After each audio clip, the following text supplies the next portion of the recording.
ធ្លាប់គិតថាមិនអាចរួចខ្វាំងស្នេហាបានធ្លាប់គិតថា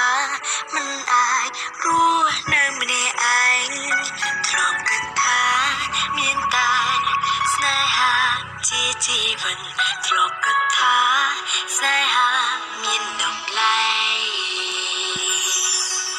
ស្រឡាញ់ប៉ុណ្ណាក៏ស្នេហានៅតែបែកបាក់មិនអាចមកទាំងព្រមលាយក្លិនដែលកំណត់ឲ្យបែកទូយំយ៉ាងណាស្នេហាតែងតែមានតែភ្នែកមួយពណ៌ព្រែកភ្នែកពេលវេលាត្រូវបានបញ្ចប់ព្រៀងថាក្តីស្នេហ៍ជាការឈឺចាប់មែនទេ